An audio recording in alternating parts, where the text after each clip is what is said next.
Welcome back to Untitled Reviews, everyone. Hope you're all having a wonderful day. So, Mystery Review episode 39. I gave the hints. Sean Connery and the Old Code. A bonus hint was given, which was a quote from the movie, "His wrath undoes the wicked." As well as a final hint an hour ago, "Fool, I'm immortal," another quote from the movie. And Jacob Ironside, who is in the chat, has indeed guessed it is indeed Dragonheart. So, this movie is actually one of my favorite movies from when I was a kid and even today. Watching it, I cannot watch it with a dry eye. Sorry. I honestly fall to tears watching this movie. Not in a bad way, in a good way, because this movie has some of the most beautiful writing and a very world-renowned score. I mean, if you hear the score, if you know this movie, you automatically know where this score came from. So, yes, 1996, Rob Cohen directed a very special movie. A movie whose score from Randy Edelman would be put in several trailers for movies, most notably the 1998 Mulan trailer. This movie has an all-star cast including Dennis Quaid, Sir Sean Connery, David Thewlis, Pete Postlethwaite, Jason Isaacs, Julie Christie, and Dina Meyer. Universal Studios was the distributor, and the design for the Dragon of Draco the Dragon, was from notable creature designer Phil Tippett. And this movie, as I said, its screenplay was exceptionally well written. Comes from Patrick Reed Johnson and Charles Edward Pogue. And the reason why I bring up the writing, folks, is because this movie is indeed well written, and its execution is so well done that it is very hard to find much fault with this movie. Sure, you will find little tiny objective flaws or continuity error, possibly a continuity error here or there. You would literally have to look at moviemistakes.com just to find a movie error. But objectively, this movie is up there. And yes, it has some dated special effects, but for the most part, Dragonheart is still one of my favorite movies to this day.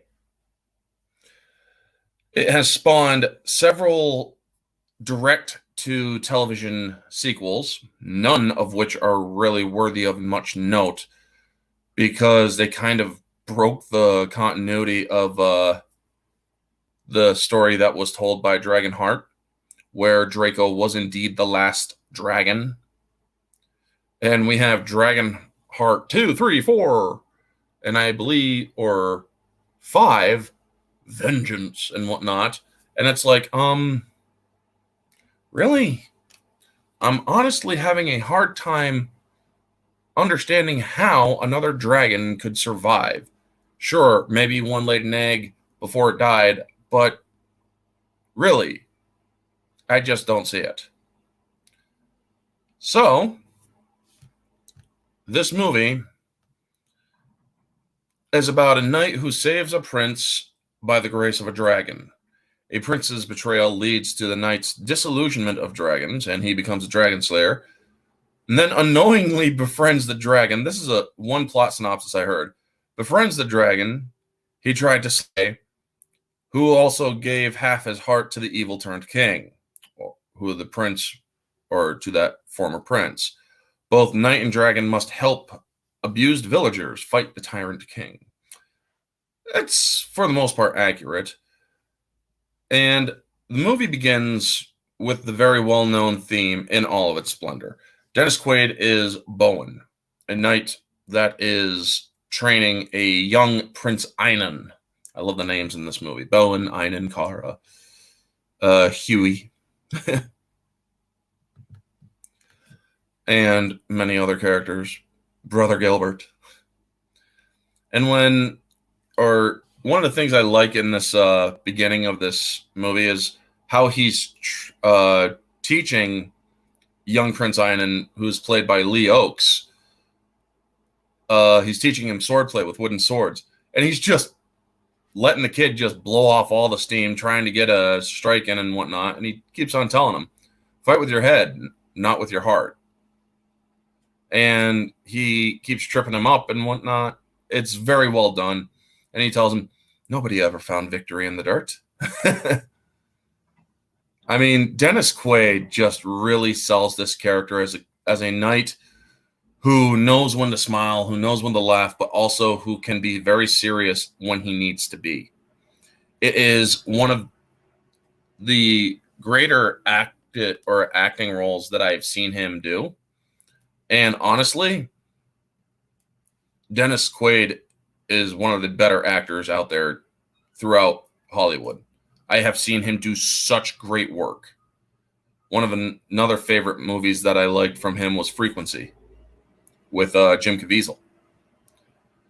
So yes, then Brock, not to be confused with anybody else in this movie, comes in and he tells him the king commands that his son be brought to witness his noble victory. And he even, and I love how Dennis Quaid tells him, this really sets up his character. There's nothing noble about slaughtering innocent or slaughtering desperate men. And it's because these people are rebelling against the king because the king is a tyrant. So he is commanded to bring him. And you can tell that this character, Brock, does not approve of Bowen. He's like, you can come too, nursemaid. And when they witness the attack against the villagers, Einon just shows how eager he is to rule. He's like, I wish we were down there. He's like, no, you don't. Yes, I do. Only to see you in battle, Bowen. Yours would be the finest blade on the field. And hey, Kamen Rider, good to see you. I'm reviewing Dragonheart. And Bowen tells him, my blade was not meant for your father's slaughter. And like I said, it is beautiful writing, and it gets even better later in, where he tells him, or he tries telling Einon, you need to know the difference between battle and butchery. I was going to join your Sonic 2 stream, but I forgot and fell asleep. It's okay. That's what the replay's there for, dude. Thank you so much for showing interest. And he's like, and remember the old code, and then you will be a greater king than your father. And the film is then set in 984 AD, which is where they show the time stamp at this point in the movie, where King Frayne is riding across a bridge, and then he just starts lighting up houses with a torch, or lighting up the homes. And that's when many of the villagers who were hiding decide, or to surprise him, end up springing their trap and beating him down and stabbing him and whatnot. And then the leader of the rebellion is like, that's enough. The battle is out there. Hey, Metalong. Good to see you, dude. Metalong is one of the cooler supporters, folks. He is a great supporter of the channel. Cooler is not really an accurate term. He is, because that would imply favoritism. He's a great supporter. He is a great supporter. And I say that with all respect, Metalong. You're not better than everybody else, but you are a great supporter nonetheless. No better, no worse. How about that? And if you guys want to subscribe to Metalong, definitely think about subscribing, because he is one of the better channels, trying to get up to 1,000. So yes, we see King Frayne get beaten down, and Einon decides to ride into where his father was. his father is laying there unconscious, and so Einan takes the crown from his head, and that's when his father springs back to life, trying to hold the crown, and you get the idea of what Einan is really like when he says, "Die, it's mine," and rips the crown from his father's dead hands, referring to that crown. It just shows the greed of Einan. And then right after, a young woman falls out of a burning hovel, knocking Einan into a sharp protrusion from a cheese and bread stand. And it pierces his cheek, or pierces his stomach. Hey, Johnny Ohm, good to see you, man. Sure, you could share the link. I can try to, or I will find Metalong's channel. So give me a second.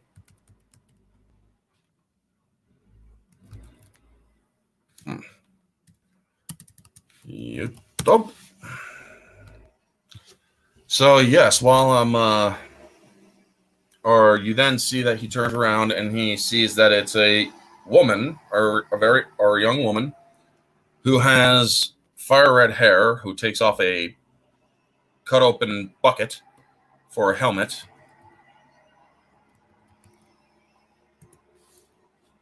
And it's not all right. Let's see. I know, or there's a lot of channels that are called Metalong.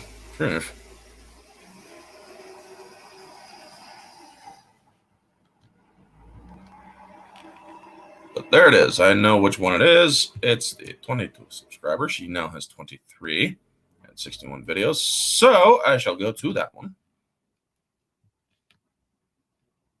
And here it is, folks. Subscribe to Metalong.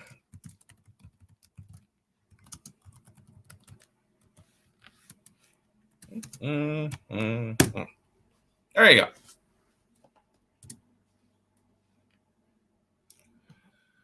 So Einan is falling weak because he's dying from the sharp protrusion that just stabbed him in the chest.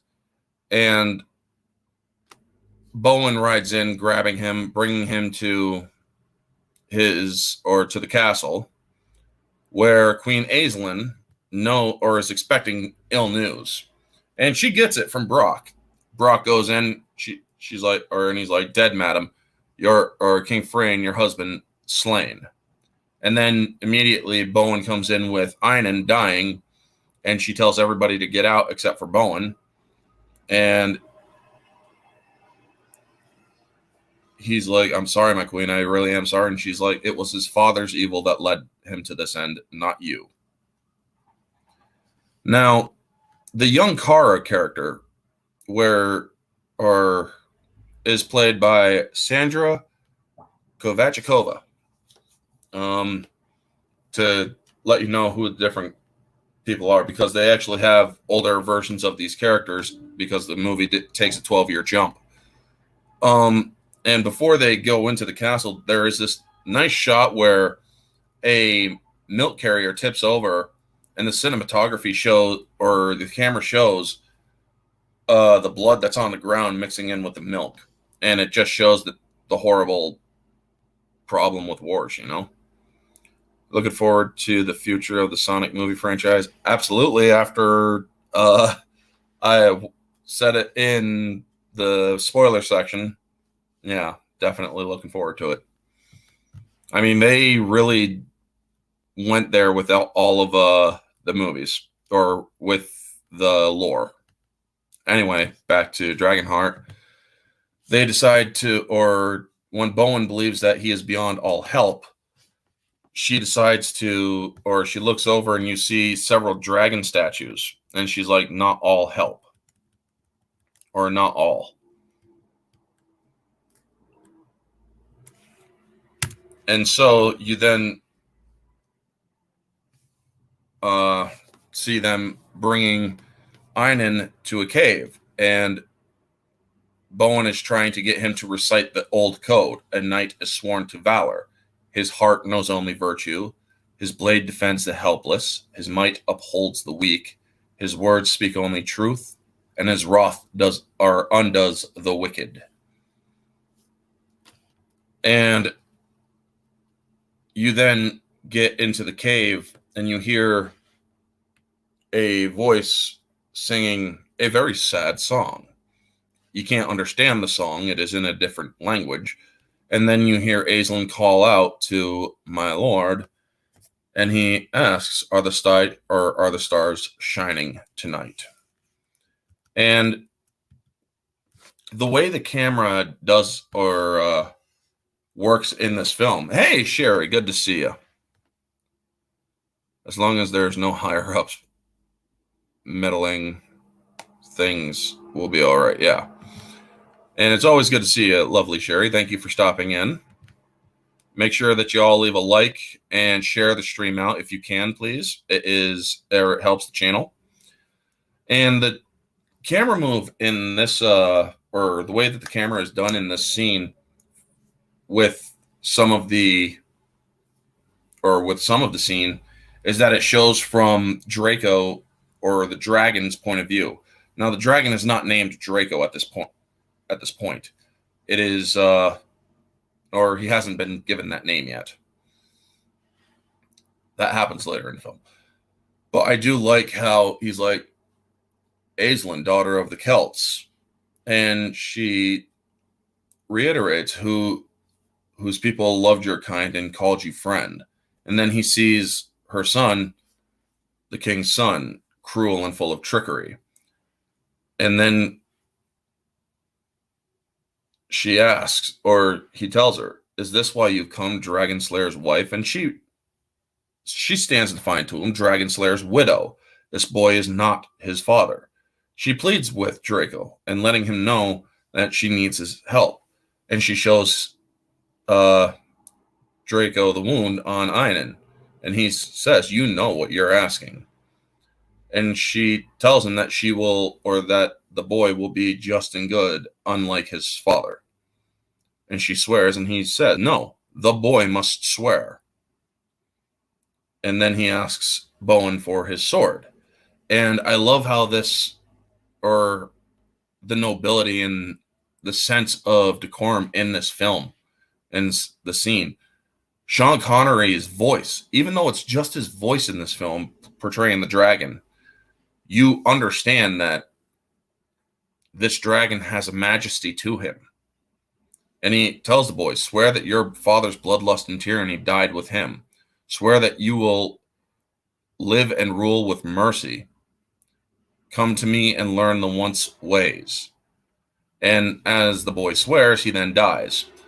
So you see in the next part where Bowen thinks Einan has died, which he has, essentially. You see Bowen pull the sword from the dragon's claws. And that sword stays marred throughout the entire film. You actually see the claw, or the claw that marks that dug into that sword. Ruben Thomas official, good to see you. How you doing? So then you see the scene, or the heart-giving scene, where Draco tells him, peace, knight of the old code, witness the glory of an older, or witness the might of an ancient, or the power of an ancient glory. And then you see him pull up one of his scales, slice open his chest, and pull out half of his heart. Now, the heart is bound in light. You don't see it. You don't see the heart physically, but you see the aura that surrounds the heart. And the dragon then puts it in Einan and sears the skin, closing the wound. And he tells him, half my heart to make you whole. Its strength to purify your weakness. Live and remember your oath. Now, unfortunately, that's not going to happen. Einan later does become evil. And I love as everybody carries him off and Bowen turns to him, I serve the Father only for the sake of the Son. All my hopes rest on him. Forgive a doubting fool. Call when you need of me. Ask what you will of me. My sword and service are yours. And I absolutely love that writing because it really does go to it sounds gory, yes, but it's not. And that writing does really show, and the acting as well, when Bowen is saying, all my hopes rest on him, you feel the compassion and the love that he has for that boy because he is trying to teach that kid right. Even though he's not his father, he's only a knight. And you then see Draco's face in darkness, but you could still see it or still make it out.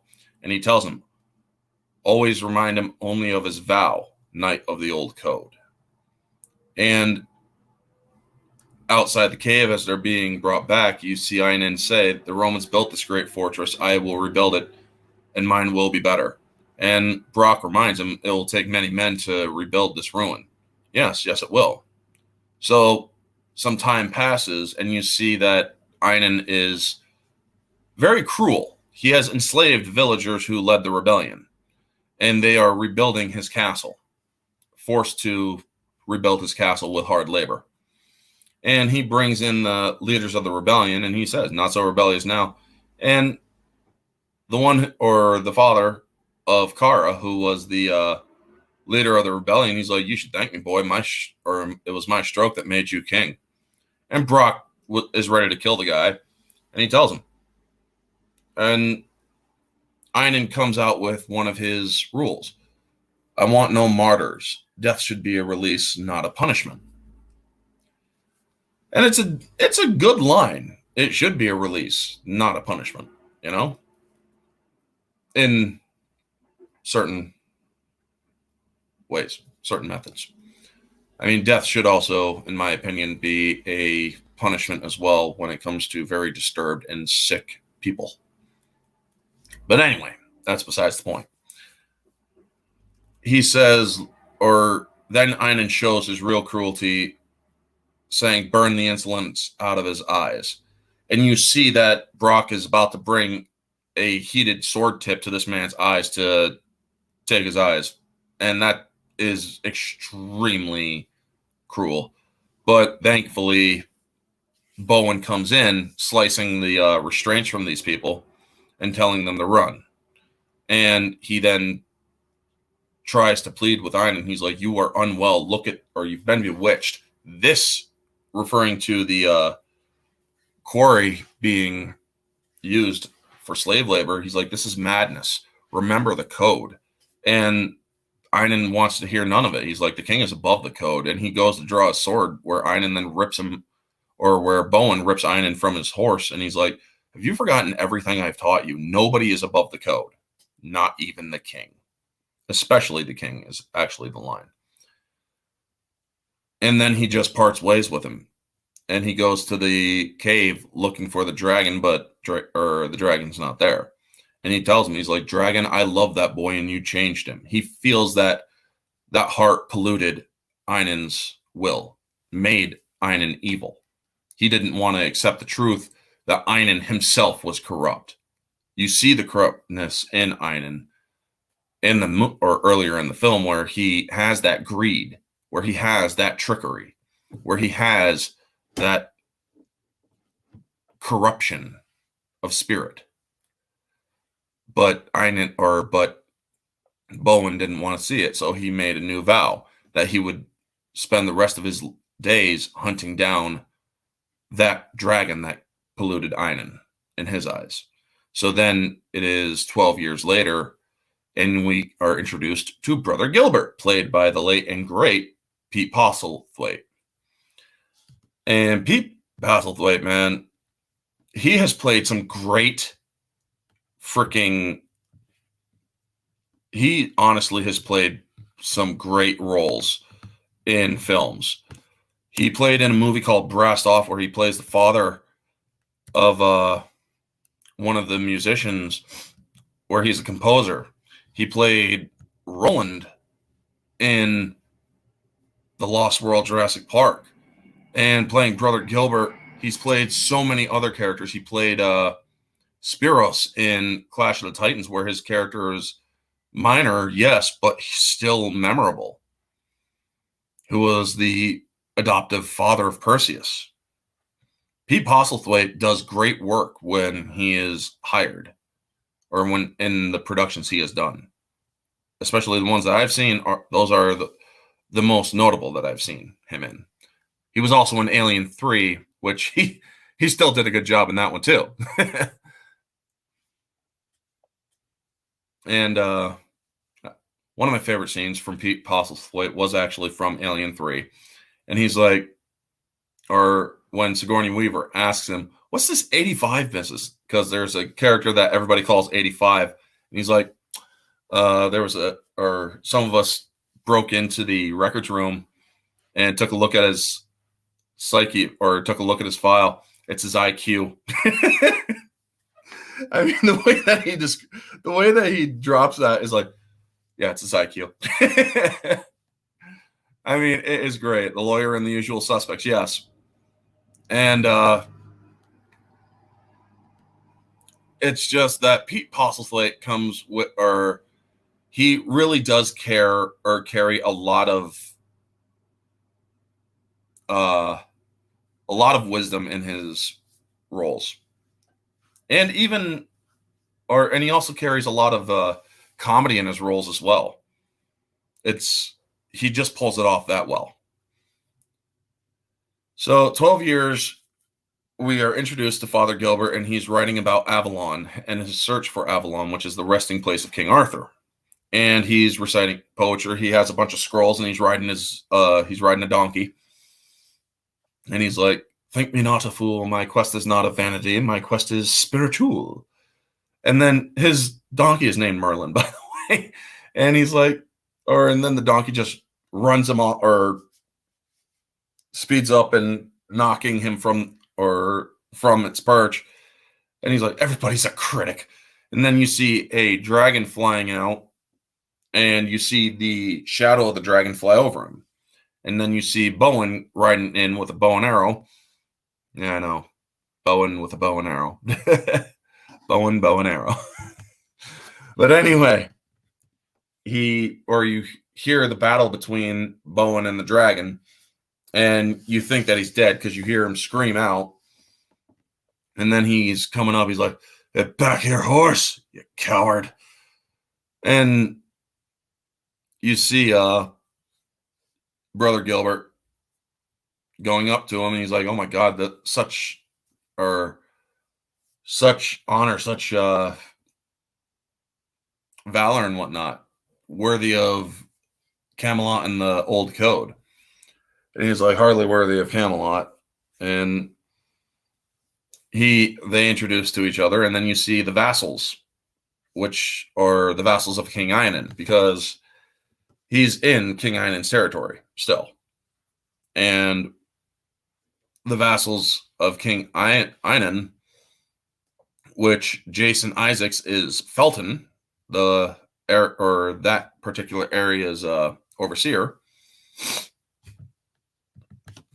He's like, gold, what? Or he's like, well done, knight. My gratitude, or you have my gratitude, mine and King Inan's. He's like, you could save the gratitude, I'll take the gold. He's like, gold? We had a deal, remember? One dragon put down one bag of gold. And then Brother Gilbert asked him, he's like, your honor comes at a price? And he's like, it has expenses. Honor won't fill my belly or shoe my horse. And he tells him, and Jason Isaacs, who has played several unsavory characters. I mean, one of the earliest things I've seen him in was Highlander, where he played an immortal named Blaine, and the character of Amanda sliced his head off in the middle of a fight between him and Duncan MacLeod. But he's also played, most notably, Lucius Malfoy in the Harry Potter movies. So yeah, Jason Isaacs plays this guy, and he tells him, he's like, the priest is right. It's your duty to protect the realm and King Inan's vassals. He's like, not this realm. I've been no need to Einen. And so he parts ways with the vassals, and the vassals don't want anything to do with him now. And they call him foreign riffraff and tells him, I'll be gone before I arrest you and whatnot. And so he rides with, our brother Gilbert rides with Bowen when he's like, the road's still free unless Einen's taxed it, which actually gives this idiot a freaking idea. He's like, a road tax, Your Majesty, a road tax. Because you're then introduced to Einen 12 years later in the next scene, which is now being played by David Thewlis, who also played in Harry Potter films as Remus Lupin. Now, David Thewlis plays great characters in the movies that I've seen him playing. Remus Lupin, he played a detective in Basic Instinct 2. And playing Prince Einen, I believe, was one of his that's the earliest movie I've seen him in. He plays great characters, Thewlis. And he's like, Felton, only you could come up with such a good idea and such a bad hat. So Einen then goes on a hunt. He's like, some people value men or value hunting men. Some people value hunting money. Both are of value to me. And they go down to the quarry where Kara, 12 years later, now played by Dina Meyer, is visiting her father, who is blind. And she's trying to give him some water. And Einen steps in, shooting the water cup out of their hands with a bow and arrow. And then he shoots the water bucket, and so she decides to stride forward. And she confronts Einen. He's like, you have a lot of nerve interfering with the king's sport. She's like, there's no sport in tormenting sick old men. And she tries pleading for him. Your castle is built. He can do you no harm. There's nothing else he can really do for you. For God's sake, release him. And so Einen, he's like, okay.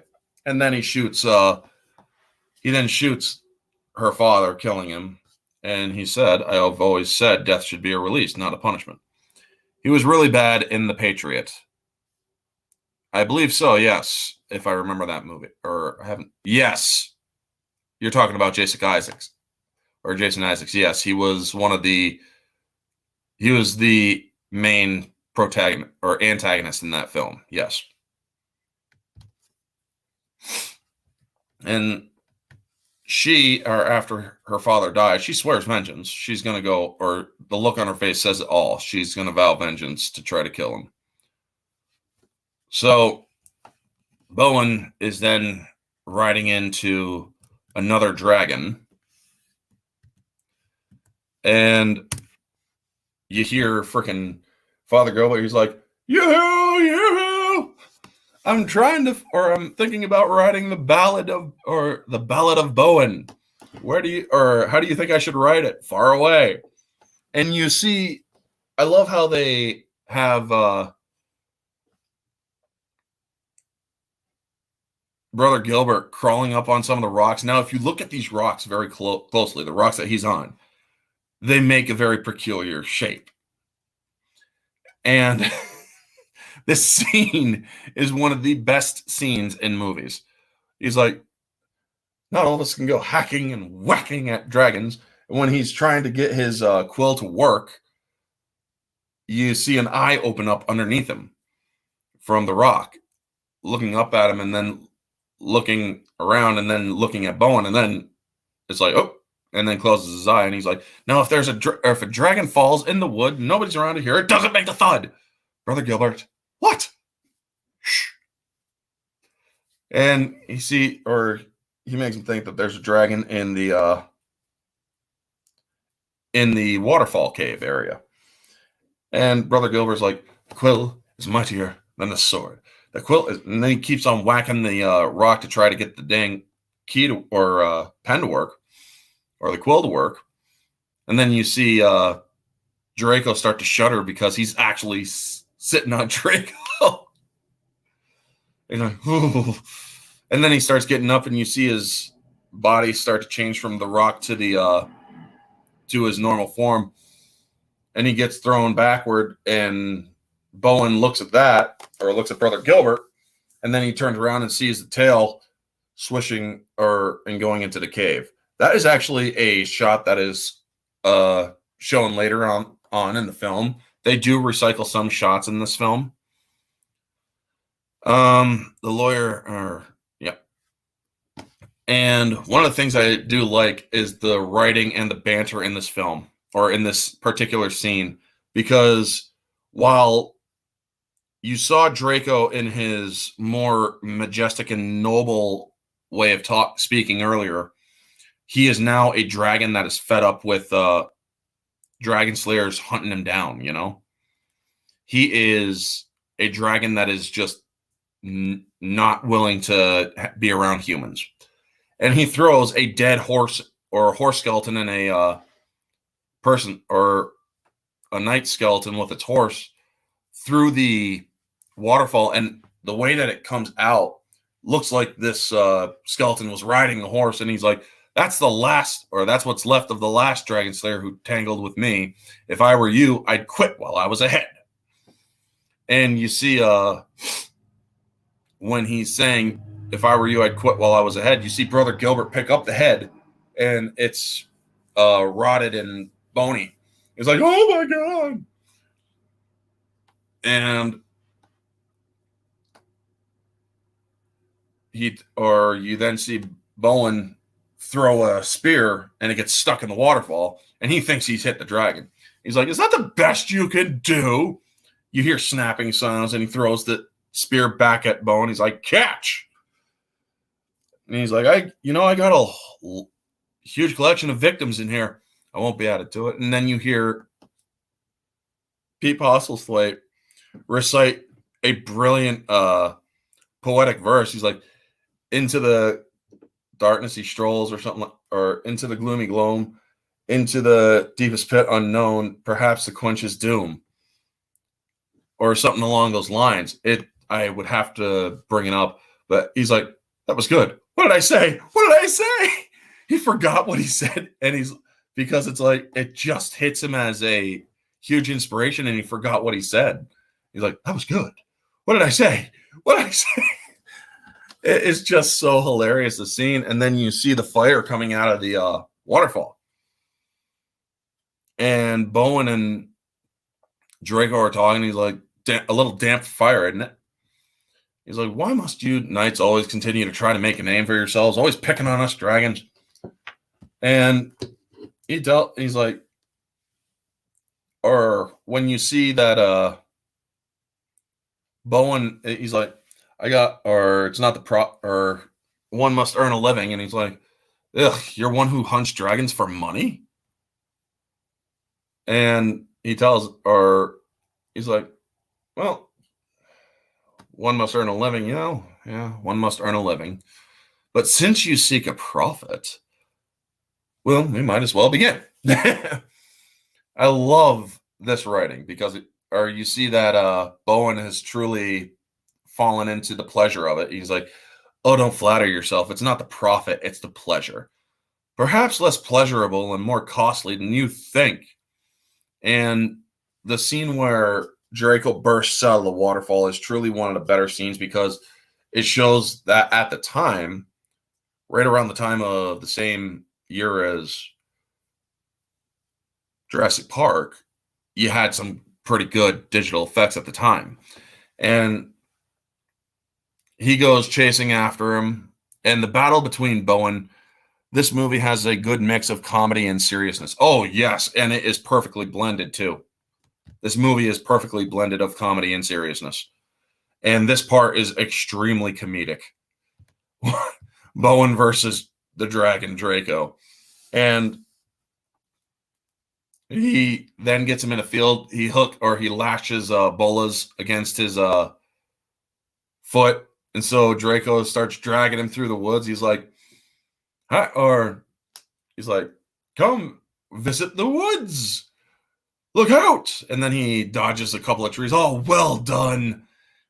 And then he smacks him into a tree. Oh, pity. That must have hurt. And then he hits him into a tree, and he's like, and again, and again. How are you liking the ride so far? Now, the scene where he says again and again, where he hits the tree and rolls to the side, is actually the same tree that he hits and rolls to the side. It's just played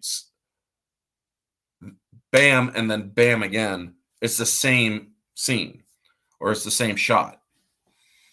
And then they get over, or then he pins the rope and bola to in between two trees that have grown together, knocking or taking Draco to the ground.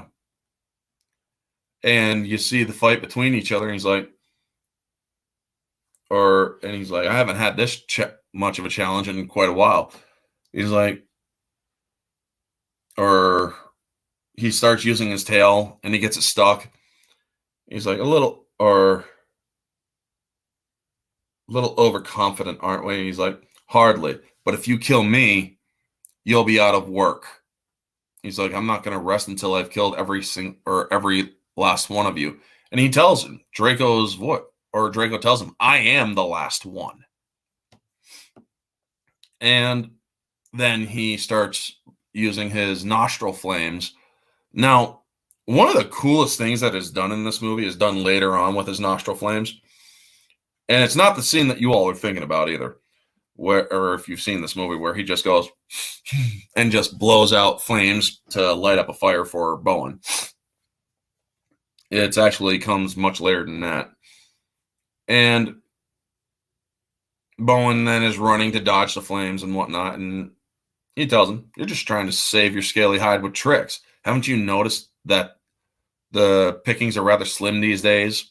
And he tells him, I got me one just the other day. So it was you who killed the scarred one. She and I were the last. And I love the banter between them. So when they have so then he attacks him again, and he tries playing toward the fact that he's going to lose his trade if he kills Draco. And he's like, so when there are no more, or must have been a proud kill, warrior. How much gold did her tattered carcass put in your purse? That's none of your business. All right. And then he's like, well, if you kill me, and then there's no more dragons to slay, how will you make a living, knight? And this does get the Bowen, and Bowen's like, shut up! And he basically fell into the trap that was laid by Draco, because he knew that Draco knew that goading him would get him to move around and talk. And he ends up stepping on the just above the rope where Draco's foot was caught. And Draco pulls, and he's like, yeah, and causes Dennis Quaid to get racked in the nuts by the rope. And then Draco tries eating him and gets a sword right in the bridge of his mouth, in the ceiling of his mouth. And I love, this is the funniest stalemate ever, folks. It's like, your teeth come down, my sword goes up right into your brain. Your sword goes up, my teeth come down. And it goes into nighttime, and you hear Father Gilbert talking or reciting inspired poetry about who's going to win and whose blood will stain the ground. And then you get the shot inside of Draco's mouth, and he's like, and you see Owen just sitting there in disgust, and he pulls this piece of an arm or skeletal arm, and he's like, oh, good Lord, Sir Eggamore. And he throws out the arm because he recognized it because of the ring, I'm guessing. And he's like, oh, thank you. That's been rotting there for weeks. Could you get your buttocks off my tongue? He's like, why should you be comfortable? My armor is resting in your drool, and your breath is completely foul. He's like, what do you expect with rotting knights? Rotting knights stuck in my molars. And so he's like, oh, God, my mouth is so dry. Then he ends up hawking a loogie at Bowen in the mouth. He's like, oh, sorry about that. It seems we're at a bit of a stalemate, wouldn't you say? but I can go 3 days without sleep. I could go 3 weeks. It's like, I could go 3 weeks. And the way that he does this, you actually believe that the voice is coming out of Draco's mouth, because the way that Sean Connery portrays it is as if something is actually on his tongue to make him sound like he's talking with something on his tongue. Like his mouth is full. He's like, oh God, my mouth is so dry. And then he's like, well, what do you suggest? A truce. You get out of my mouth and we talk face to face. How do I know I can trust you? I give you my word. The word of a dragon. It's worthless. And then he hucks him out and he pins him down. And so Bowen thinks he's been double-crossed, and he's like, go on, I should have known, kill me. And he's like, I don't want to kill you, I never did, and I don't want you to kill me. How do we gain? You kill me, you lose a trade. I kill you, I have to wait for the next sword-slinging idiot to come trying to make it or carve a reputation out of my hide. I'm tired of skulking around and hiding and lurking in darkness. And so if you insist that we pursue this fracas to its final stupidity, or you can listen to my alternative. And he lets him up. And that's just brilliant writing. If you insist that we pursue this fracas to its final stupidity. Who talks like that anymore? That's just great word, or that's just great talking and great wording and great writing. It really is. It's an older way of speaking, but it's also an intellectual way of speaking. And that is something that is sorely not used anymore nowadays. The way that the world is progress just shows that movies have lost that older and more intellectual way of speaking. And with all of the older actors and elderly actors who are passing on, it really is it's an art that's truly dying out, sadly. I mean, with Sean Connery, he always had a way of speaking, an intellectual way that made you know that he knew what he was saying. How he said it was always very well executed. It just really goes to show that this movie had really good writers and an actor who could deliver these lines to a perfect sense. Sean Connery is the voice of Draco, and even though he's not physically in the film, his voice commands such a presence that it is truly well played. There's not very many classically taught actors anymore. Exactly. And that is something that is really a shame or shameful, because many of these new age actors honestly can't really command such a presence as people like Peter Postlethwaite, Sean Connery, Ian Holm, and so many older actors that have some sadly passed away.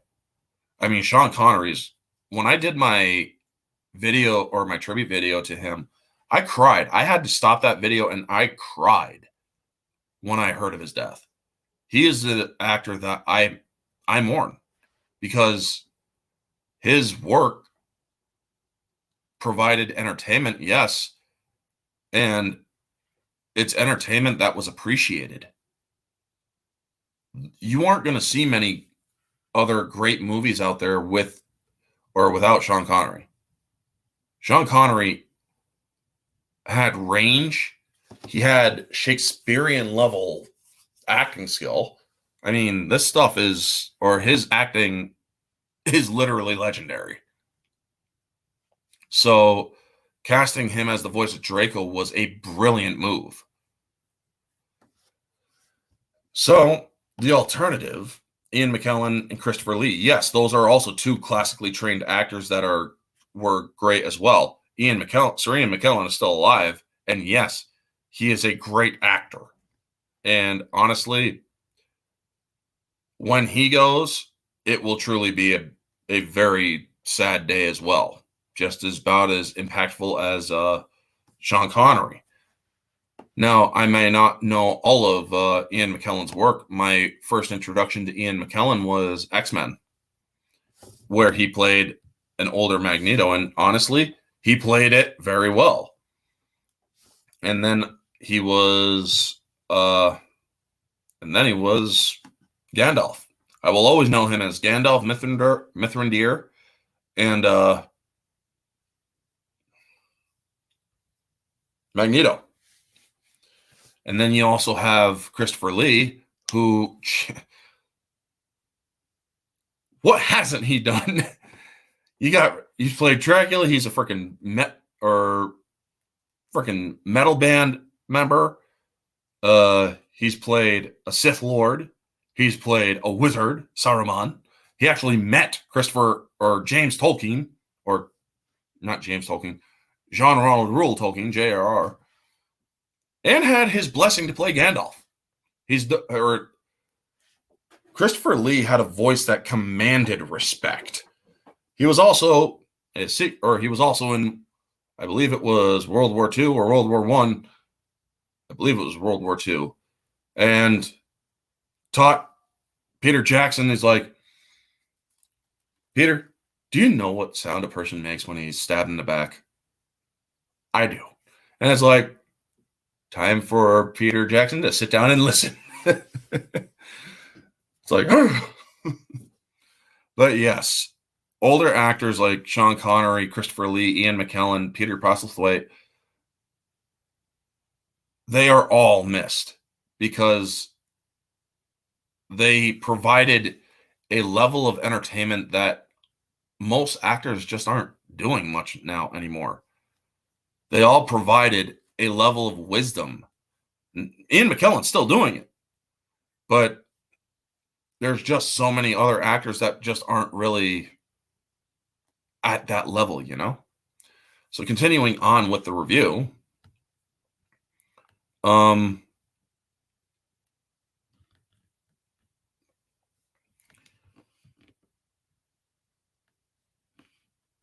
let's see here.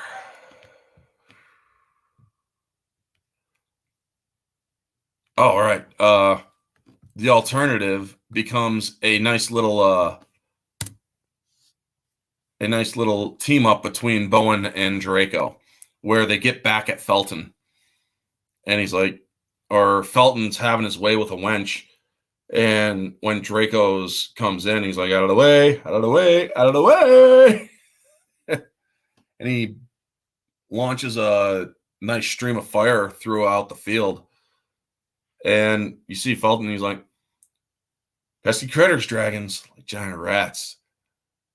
And he's like, you, yeah, me. I can get rid of this one, but only if you pay me 2 bags of gold. And so he sets up a ballista, or a giant spear gun sort of thing, and ends up shooting it as Draco flies through. And you see Draco, the way he grabs the spear and he goes, oh, and falls into the water. You also see him throw the spear too. It's like, that should have tipped off anybody who had a brain back then. But it is still good acting. The way that he's like, oh, and makes it look like he got stabbed. And then he falls into the water, and the CGI shot of Draco swimming under the water to get out of the area is it's brilliantly done. Orange Hat Reviews tore this. Oh God, another one of these people. Yes, I am aware of what Christian Bale has said, and that is not the subject of this stream. I have already talked of it, so look at my random stream playlist. It's there, okay? I do not need any more freaking trolls in my chat right now. Jesus. Sorry, folks, but okay, so yeah, I'm going to ban this person now.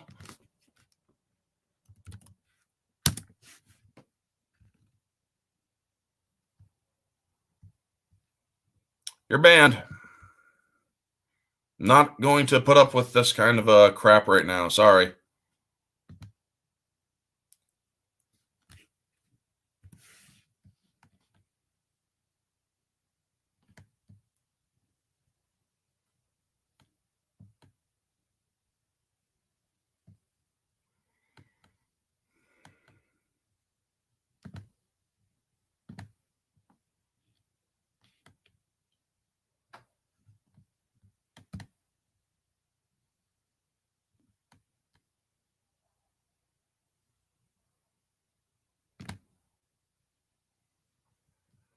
Yep, you are gone.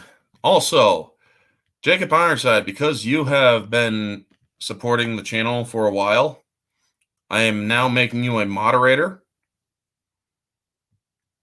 So, yeah, if there are people in the chat who start spewing the same thing over and over and over again, and Cameron Ryder, you are also you've also been in the chat for a while supporting the channel. I'm making you a moderator as well. If you see these people in the chat that are spamming the same damn thing over and over, boot them. So getting back to it after this, Jesus, sorry about that, folks. I like the shot with Draco coming out of the water, and he's like, and he sees a bunch of sheep and whatnot, and he's like, oh, hello. So you're gonna know that Draco has a few sheep to eat, and their discussion later comes upon what or Draco's questioning of Bowen, and he's like, and he asks him, do you have any compunctions about being a knight of the old code and doing what you're doing? And he's like, no, I know the old code. And he's like, and then he reminds Draco, I can't remember all of the lines, but he's like, I would think you would welcome death, hunted, or all your friends and family are gone, nobody left or talk to, hunted wherever you go. And Draco, he's like, do you delight in reminding me? Yes, knight, I do long for death, but also fear it. And he tells him why. Besides your life, what else do you got to lose? My soul. So yeah, it's a somber conversation, but it's also a serious one, and it's written very well done. And then you also have the reminder of the score from Randy Edelman. Randy Edelman's score in this movie, like I said, folks, it is extremely well done. You don't get much better than that. Aside or exceptions to people like Zimmer Zimmer's as good as Edelman, I'll say this, but you got John Williams, who is always going to be top tier for me, but Randy Edelman is one of the closer ones where he does one job or does one piece, and yet it spans so many other trailers and whatnot. It's used and recycled years later or throughout the years. So we then are brought back to Einan's castle, and Einan's enjoying some revelry and some activities with Brock and his knights and whatnot. And Kara tries to kill him, and as she's getting hauled away, Aislinn, Einan's mother, hears that he killed her father. And so she's looking at Einan, kind of letting him know that you are inspiring people to go after you now. So she's kind of looking at him with shame. And so you then see Einan walking around some of the areas of his castle, and he then remembers the way that you see the recollection on his face that he remembers a girl from 12 years ago. hair like fire, and he visits her while she's tied up. And I love how he stands there and she runs at him, and she's tied up and she can't reach him. Now, the sound that the restraints makes when she reaches their limit almost sounds like a whip cracking, and that's good, or that's just good sound design. And then he tells her, I remember you. You gave me the scar, didn't you? I owe you. So we then get back to Draco and Bowen, and how Bowen's trying to start a fire using a whetstone and his sword. And Draco's like, I can, I really, or, I really can. And he doesn't want to do it. So, or Bowen doesn't, he's like, I could do it myself, But then Draco decides to just light the damn fire for him and overdoes it a little bit. He's like, sorry, Bowen. I hope you like it well done. So we then get a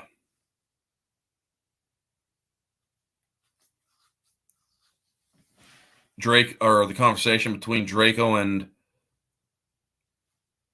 Bowen, where after they're done eating and Bowen's put out the surrounding fire area around it, he puts down a shield which is studded with teeth. He's like, you must have hated us very much. And he tells him, I only hated one of you. And he's like, really? And so he tells him, he's like, and if you're the last, or I told him, or I swore I'd hunt him down, but since you're the last, he must be dead. I must have missed him. He's like, well, what was this dragon like? The one that you hated so much. And he tells him he only had half a heart, but even that was enough to pollute an innocent boy. And that's when Draco responds instinctively. He's like, Einan was innocent. He polluted the heart.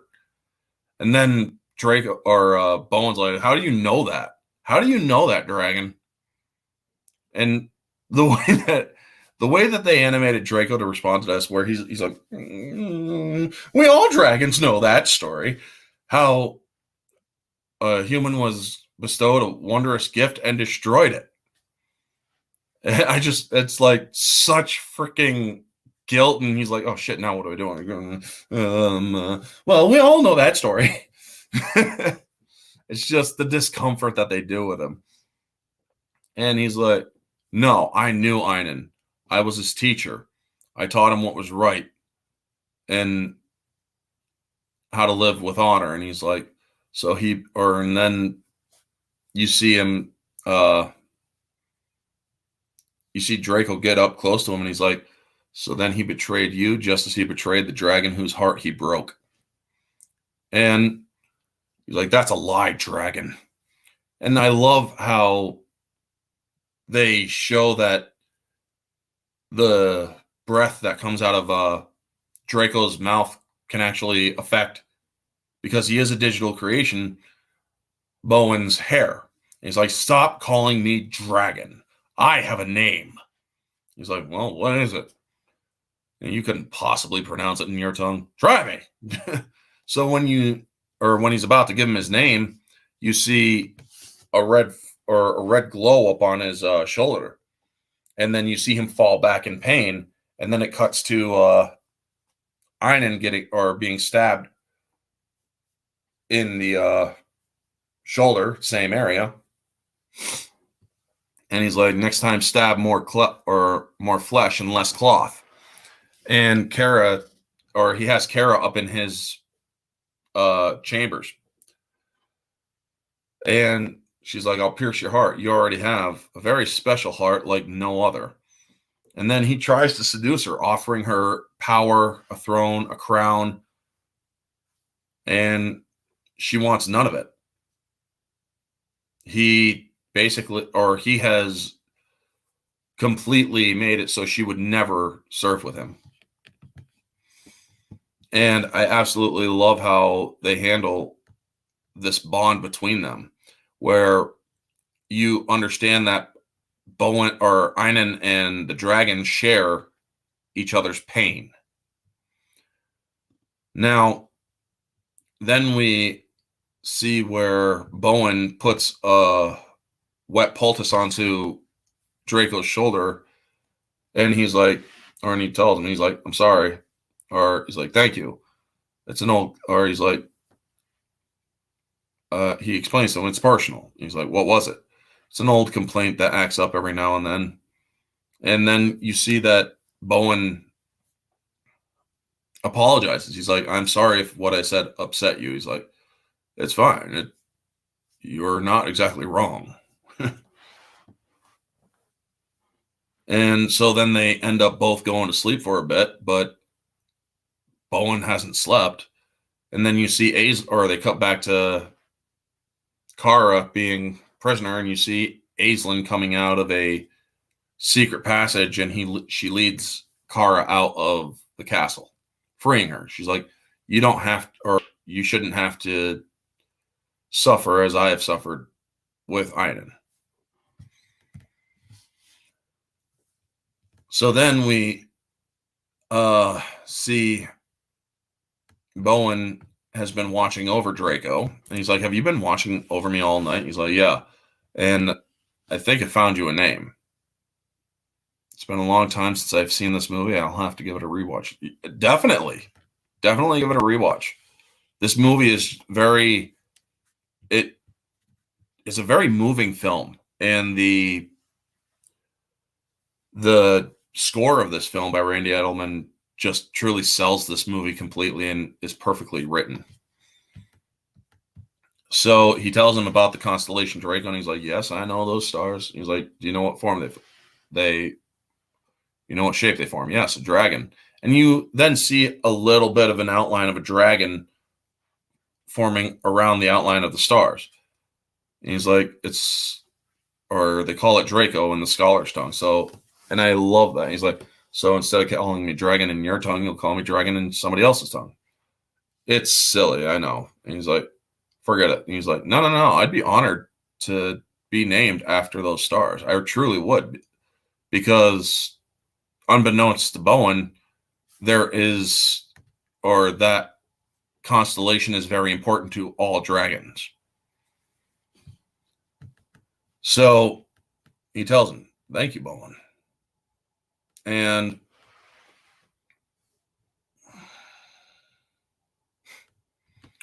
after the bond is formed between them, Bowen comes along the village to where Kara and the rebellion began.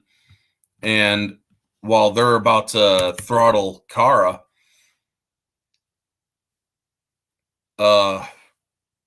Bowen rides in, and he's like, and then you also have Draco coming in, and they're like, who's the leader of this village? Brock lives in a big house 6 miles up the way. So he tries getting them to be a part of, or to pay him for the dragon. And he's like, and Kara shoves a melon in his face, and he's like, okay. So then the dragon comes in, and it's like, oh, it seems you guys are in need of a dragon slayer. You can either take me or leave him. And you see Draco just breathing fire out of his nose, selling the scare and whatnot. And Kara's like, it's bad enough that we live under Einan's boot. We have to be bullied by some blackmailing dragon slayer as well. Oh, yeah, sure, fine. Don't listen to me. Perhaps you'll part with one of your precious daughters, and it shows Hugh's triplet daughters.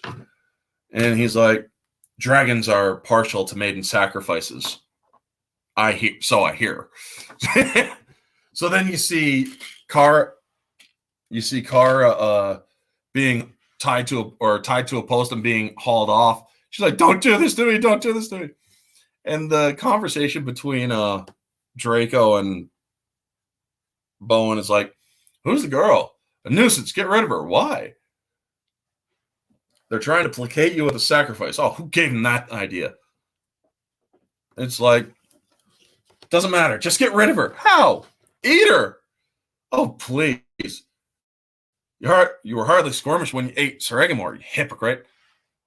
I merely chewed in self-defense, but I never swallowed. That was one of the best lines. I mean, this movie just delivers great line after great line after great line, but I never swallowed. I merely chewed in self-defense. So I was like, whatever. And so he's like, all right, fine. So he flies in and takes Kara out and drops the pole that she was tied to. And, well, leaving Bowen high and dry. And then you see in the next scene that Draco is singing to Kara, and he befriends her, and she's like, you have a beautiful singing voice, after he sings, or after he serenades her. And she's like, or he's like, well, thank you. We dragons love to sing when we're happy. Well, you're not like a dragon at all. Well, how many dragons do you know? Well, you're the first. And what a lot of people don't really understand is that in a lot of movies with CGI characters, there are ways that, or back then there wasn't a person walking around in a suit, or they had source areas where they put ping pong balls or something like that. Peanut butter. My thoughts on the Johnny Depp Amber Heard case, I'll give after I hear about the case, because I know what's going on, but I will, if I decide to cover it, I will cover it. I think that Amber Heard is a serial abuser and should be held to account, but I'm hoping that Johnny Depp is the one who wins the case. That's all I'll say on that. I am giving a review right now. Jeremy Renner is also in court today for abuse of his baby and wife. Okay. I am focusing on a mystery review right now. So, yeah. If you want to ask me my thoughts on stuff, it's better to do it on Twitter at orangehat2185. So, getting back to the story, Bowen shows up and the jig is up between him and Draco, where Kara is let in on the secret that they're friends. And while he's talking with Draco decides to go back into the cave because it was the area where he first met Draco. And he's like, I had the whole thing set up. I don't know where you've been. If you're coming back, you just, and then he turns around and sees Draco's gone, disappear. And then he looks over to the place where they reused the shot from earlier, and you hear Draco say, be careful, he's coming. So you also get the sense that Draco can sense when Einan is close by. Inside the very disturbing Jeremy Renner and allegations. Okay, I have said already that if you want to talk to me about it, do so on Twitter. If you continue to put this information in the chat, I will ban you from the channel. So please respect my channel. So anyway, we then get the fight between Einan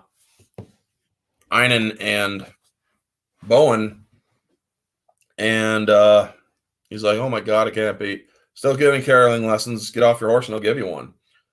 And so when they fight in the water, this is actually a well choreographed fight. It shows that there's a lot of emotion in it.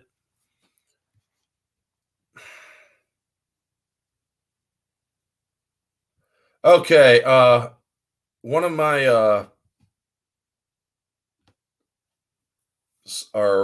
moderators, please get rid of this idiot, please, if you're still in the chat. Otherwise, I'm gonna have to, and you know what? There, I'll do it myself if nobody is in the chat. I can't see whether or not you guys do it because I don't have the YouTube one up. It's a strict ban. Do not silence them. Just ban them from the damn channel.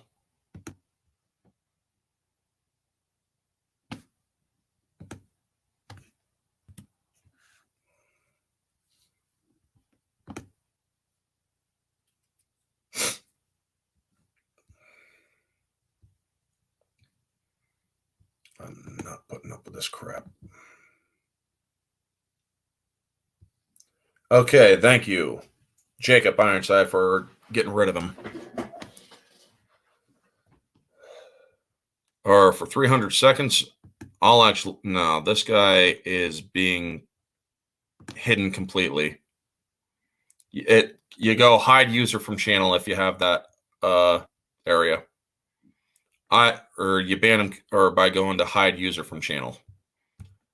I am not going to tolerate people who do not listen.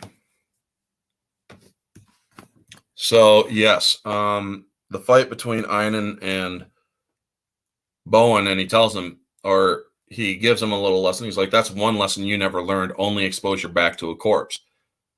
And then the relationship between Tom and Manny in the Sonic movie. Do you like how it's an interracial couple?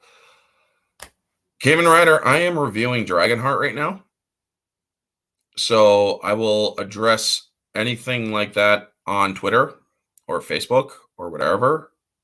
I'm trying to keep it to the subject at hand, so please respect that.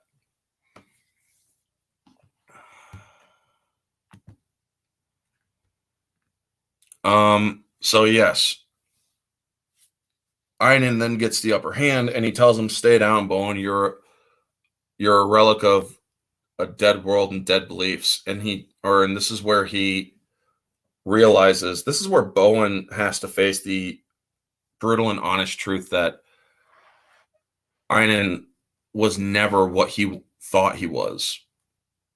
Bowen has to realize, it's okay, dude. Now you know. When I'm doing a mystery review, keep it to the subject at hand, please. And you see that Einan has never cared for what Bowen taught him except for to fight. And he told him, he's like, "They were your beliefs, never. They were never mine."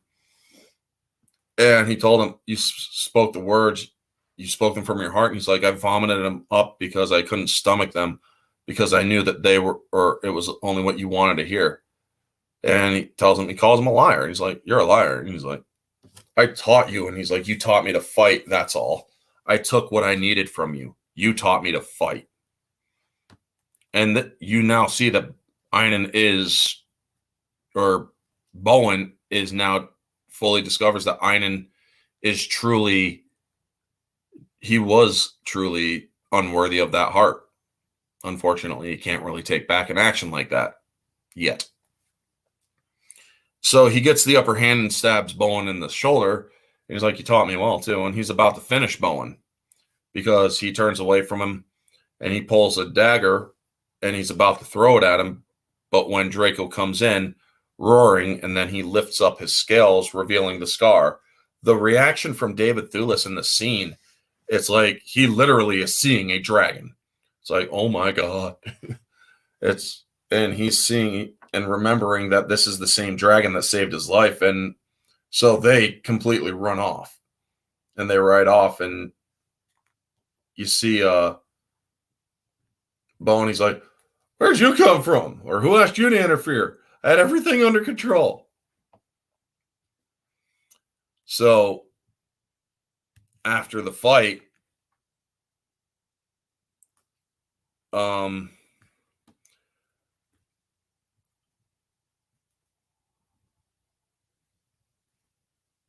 we get them going off to another village where Kara is trying to convince Bowen to help her raise a rebellion. And she talks about how a knight saved her father from blinding. And he's like, and he tells him, because he is that knight, and she knows it's him. She's like, "I once knew a knight who saved an old man from blinding." And he's like, "That knight died of his wounds long ago." She's like, "It's pity. We could really use him now." And he's like, "Kara, trying to raise an army against Einan is suicide." He tries his damnedest to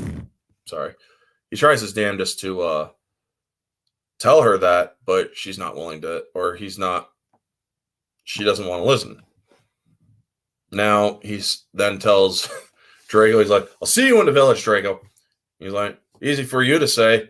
Maybe this time I'll collect the money and you could die."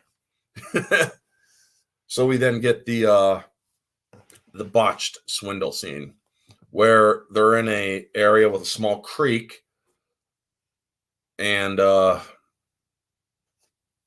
guy's filling up a pig's head. He's like, we could lose no more pigs to this dragon. And you see him set up the whole thing, but Kara comes in and she's like, this man is a fraud. This man is no dragon slayer. And you see Boney's like, it's her. This woman is a blithering idiot. And she's like, or he says, or as she's stating that he's no dragon slayer, Brother Gilbert comes back, Pete Pastlethwaite. And he comes in, he's like, Bowen, it's so good to see you whole again. And he's like, I have seen him personally slay almost 2 dragons. Almost. Well, I wasn't here for the death of the second or the final stroke of the second, but Bowen is here. He must have won. And she's like, no, don't you see? He's in league with the dragon. So he looks at the villagers and like, are you really going to believe this kind of stupidity? And they all start laughing, and he sets up the ballista. And you see Brother Gilbert and Kara standing next to him. He does the same old routine where he shoots it, and Draco catches it and falls down, and he's not sinking. He hits his head into the bottom of the damn lake, and he falls down, and he pretends to die. And Boney's like, sink! I can't. It doesn't get any deeper. And you then see the villagers they're strapped for meat. So they all start chanting, meat. And they go after Draco. This scene is so great because as Bowen is looking like an idiot and Draco's not able to sink, you also see Kara looking so smug with that smile. And you also see Brother Gilbert. He's like, such a brute. That's even bigger than the last one. Actually, it's about the same size. It's just great delivery all throughout. So then after Draco flies off, they they're like, uh-oh. So they turn to Bowen and they start chanting, meat. And it's like, what's going on? We're in trouble. That's what's going on. Kara runs off. And Bowen's like, run. And you see Brother Gilbert, he's like, run. So he tries to, so they all get on the horse. And he's like, no dragon, no charge. And he throws the pig's head full of gold away. And they don't care at this point. They just want meat. They're willing to eat anything to get meat. And that's where Draco saves him and then flies him off. And you get a nice shot of the sky where Draco's flying. And he takes him to Avalon, the resting place of King Arthur. And I love what Bowen says. He's like, Draco, what unholy land is this? He's like, unholy? This is Avalon, the resting place of King Arthur himself. And you then see that Brother Gilbert is praying there and how he's found Avalon. And he's like, it's a divine omen. He's like, no, it isn't. Omens aren't going to win or win battles, and neither with you. You both are going up against Einon. It's suicide. And they ask Draco while Draco is listening to them, he's also reciting the old code. He's like, valor, truth, or valor, honor, and truth. Yes, truth. And Draco gives his confession as well as a brief history lesson on dragons. He's like, long ago when when man was young and dragons already old, our dragons took pity on man and we guided them. And as we continued to live happily or harmoniously, the stars came alive with those, or the sky came alive with those stars, pointing at the constellation Draco. And hence the dragon heaven was born. When the oldest of us died, his soul was carried to that place. Long ago, I tried to earn my spot among those dragons. When I gave half or a dying boy half or part of my life force, and this boy squandered this gift, and how ridiculously naive I was, or my God, was I naive. And this is when Bowen realized that he's like, it's you. Your half heart beats in Einan's breast. Yes. And now, or my sacrifice became my sin. And he's like, no more than mine. I fought and died or killed many, believing that Einan was a good boy and that he was innocent, that your heart polluted him. I will, and then you see, or he tells Draco that he'll never be that naive either. It's a true parting of the ways, so to speak, where Draco decides to go with Kara and Brother Gilbert. And while they part ways from Bowen is still in Avalon, and he starts hearing ethereal voices, and he hears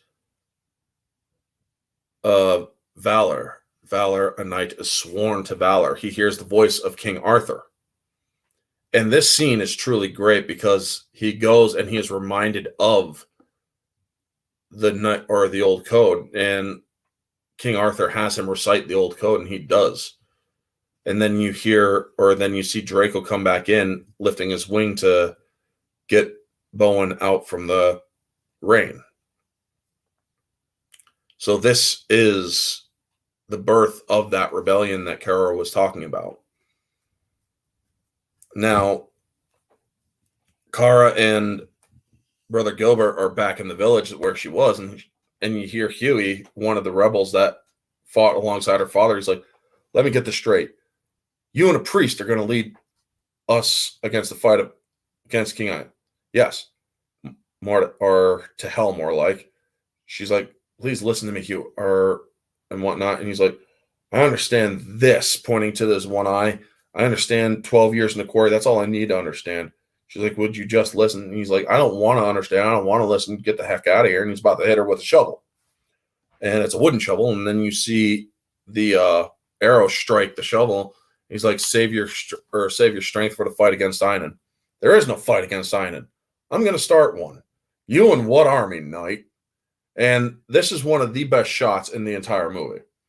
It is one of the most iconic shots as well, where he rides off onto the hilltop and you see Draco in silhouette flying above him.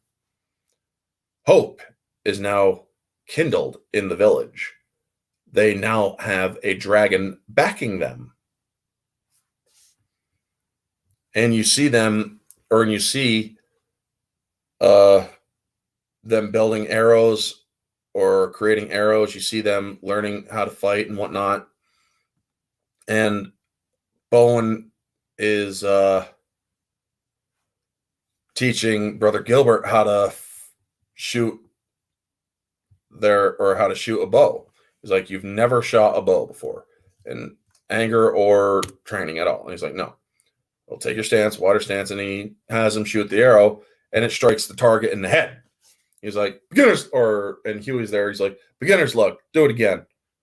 And so he knocks back an arrow again and looses it, and it strikes the target in the groin area instead of the target with the bullseye. He's like, Brother Gilbert, you're a natural.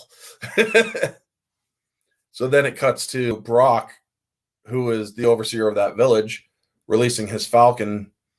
And then he gets to the hilltop and you see him looking out over the village that he's over, or that he is the overseer of. And then he sees Draco, who's drinking the water, and then notices Brock there. So he gives an intimidating roar, scaring Brock off back to the castle. And Brock's screaming about needing more men to Felton, and he's like, it's your village, why don't you, or it's a bunch of rabble, you should be able to handle it and whatnot. So now Einan sees that Brock's about to throttle Felton, and he's like, boys, stop. And he's like, I'm just saying that one of them is worth 100 to us, or 100 of us. And so he's like, my brave Felton, an army unto himself. Then he smashes his head down and he tells him, no, I know this man who leads them, and I will not underestimate him or a dragon. And then Aislinn presents him the gift of the Dragon Slayers. And you think that, or you don't know, or you know that she's setting it up because she's always been loyal to Draco. But Einon doesn't. So the battle then begins where Draco is weakening the castle defenses, and you see Bowen taunting him outside, not with words, but with actions, by gathering the people and defying him at his own gate. And he's trying to lure Einon out. And he knows that if Einon leaves the castle, or the safety of the castle, well, he is going to lose. So Einon wants to, but Felton tells him, he's like, remember your father. Well, that doesn't keep Einon out, because Draco is then blasting the outer defenses, causing Einon to come out, and they fight in the woods. Now, the fight in the woods is very nice and well done, and it shows that Brother Gilbert's not ready for shooting at somebody with an arrow. So he's setting off traps, and he's like, pride goeth before the fall. And then he shoots another guy who's chasing down a villager in the butt with an arrow, and he's like, turn the other cheek, brother. And you see him smile at that too. It's like, oh my God, if they would have held that, or if they would have held the camera on him, it would have been perfect. So Einon is then calling for a retreat after after he's realizing that the villagers are out maneuvering his knights and whatnot. And as he's riding off, you see Brother Gilbert knocking back his arrow, saying, thou shalt not kill, and whatnot. I do have to say, when Draco is flying, the CG looks great. Yeah, it does. It really does. Thank you, Kamen Rider. I'm working on it. And like I said, if you guys share my channel out and try to promote the channel, if I get to 1,000 subs before June, I'm going to dye my hair and my beard orange for the celebratory stream. So yeah, keep that in mind if you guys want to see me look silly for the celebratory stream. So yeah, Brother Gilbert shoots Einon in the chest, and you think that Einon's about to die, but instead the camera pans up and shows Draco falling into the castle, because he's been legitimately, or remember, he and Draco share the pain.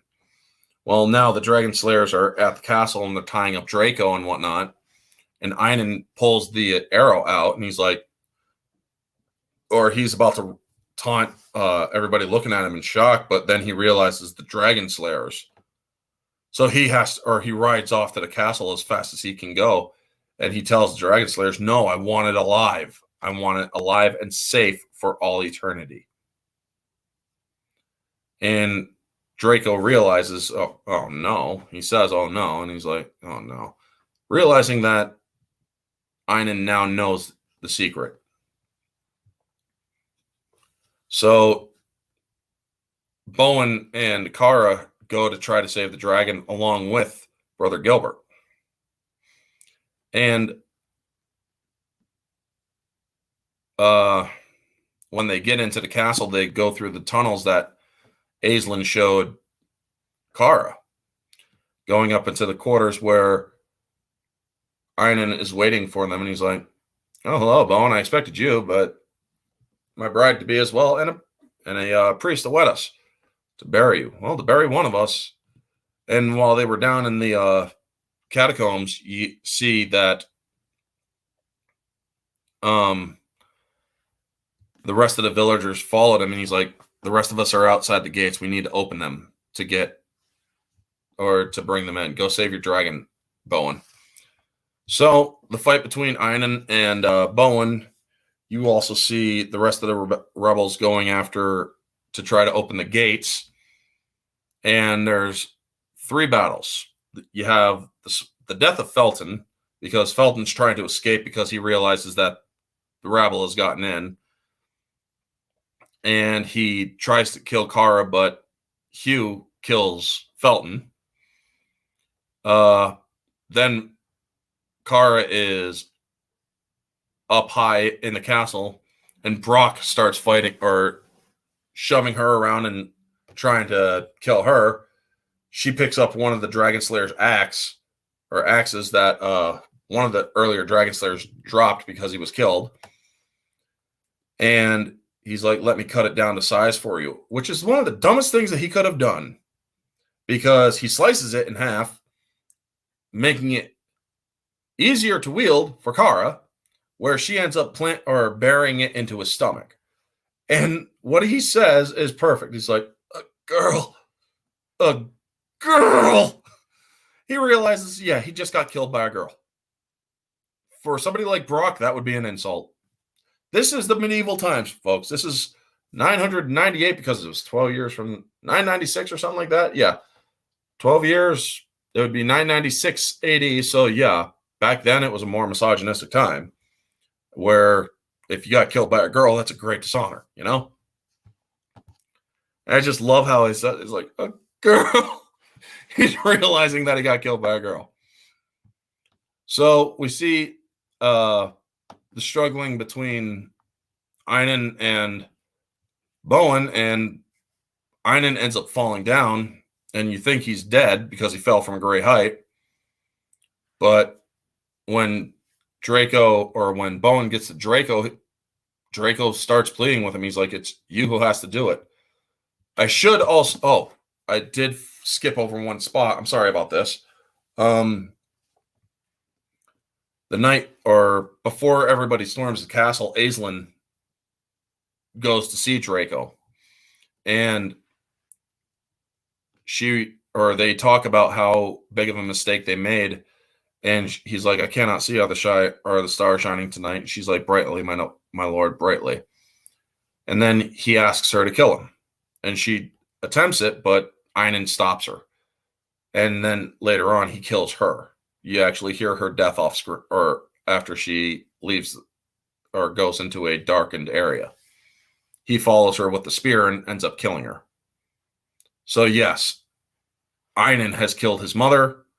Einan has completely true evil. So yes, when Draco is pleading with Bowen, he's telling him, you're the one who has to do it. What are you talking about? The life force, or my life, binds Einan to life as well. Without me, Einan is dead. You have to kill me in order to stop Einan. He's like, no.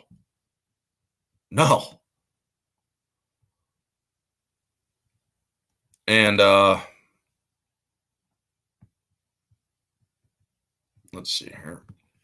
There's then a small little skirmish where another one of the people are going after him. Now, the scene that I told you where I liked how Draco does something with one of his nose flames, he literally bounces a flame off the ground and up to one of the other, or to the last Dragon Slayer that was there. And I'm like, well, damn, you know, it was a great shot, or it was a great moment.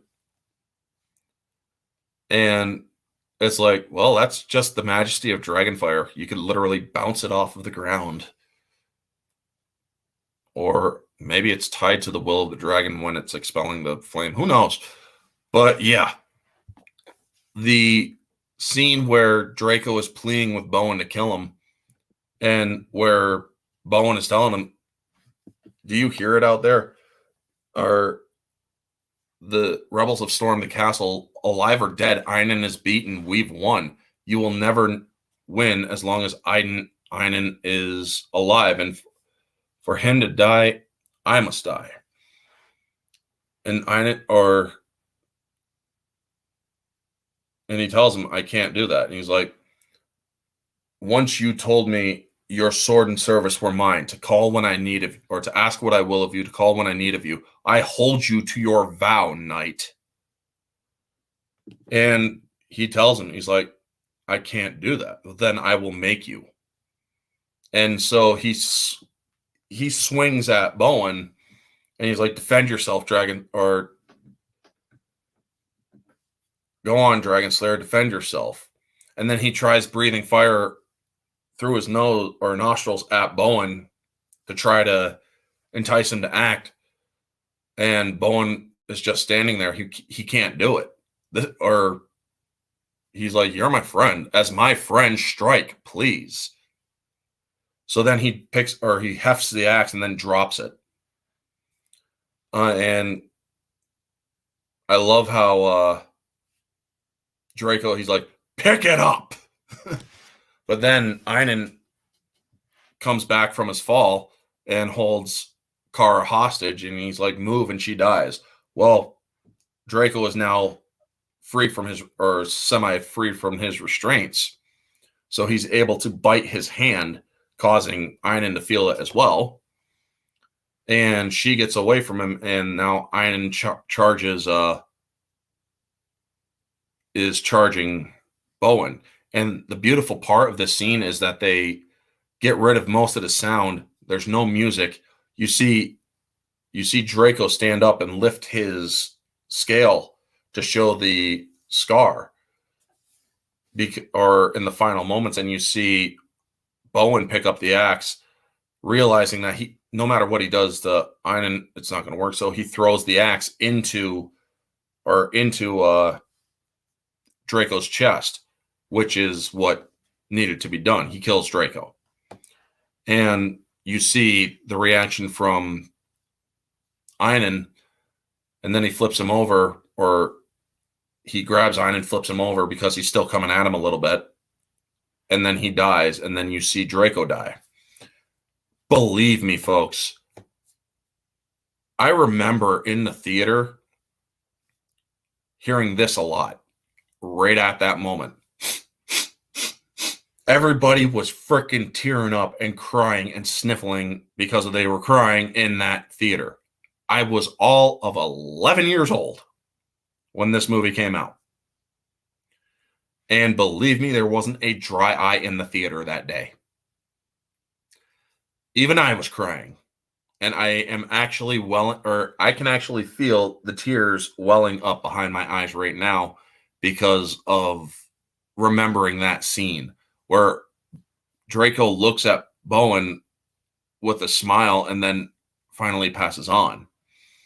And then the villagers barge in, realizing the battle's already been won. And he leans down and he's like, Draco, now without you, where do we go? Or what do we do? Where do we turn? And then Draco's body fades into an orange light, encompassing all of them.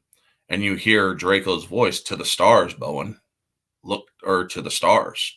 And this is where the theme just really ramps up as you see Draco's soul ascending to the constellation Draco.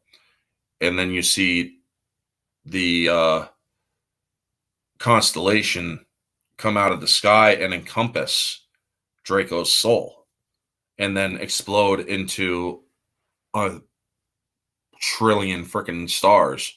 And you then see the outline as the theme ramps up to its crescendo, as you see the stars forming a dust outline of a dragon before reclaiming their original form into the constellation of Draco.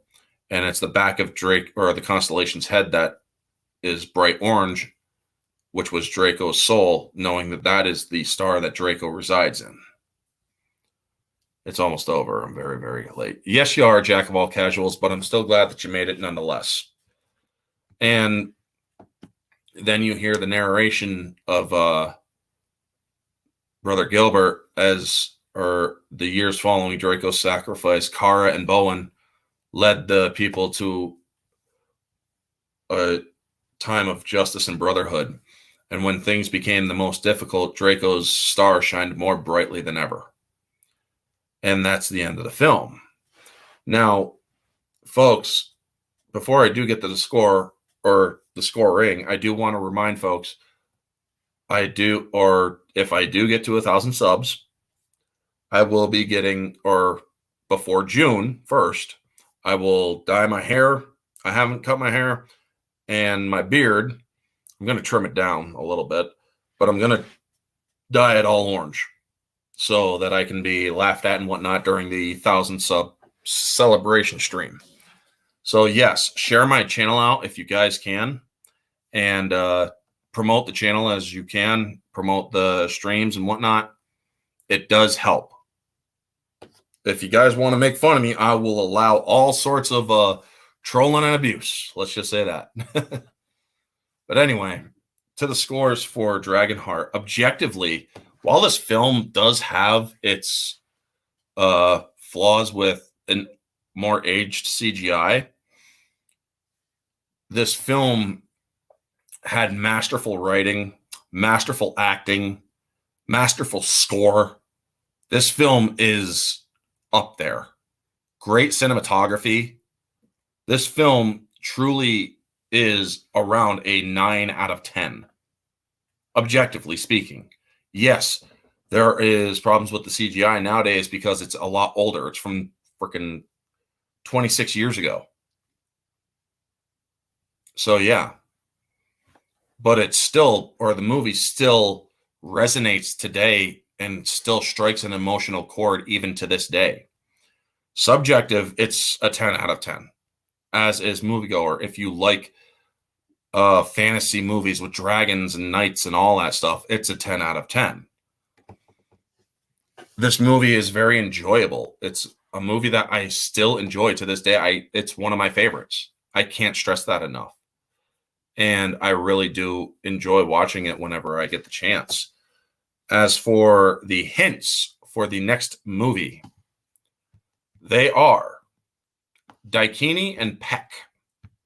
If you know them, do not spoil it in this chat.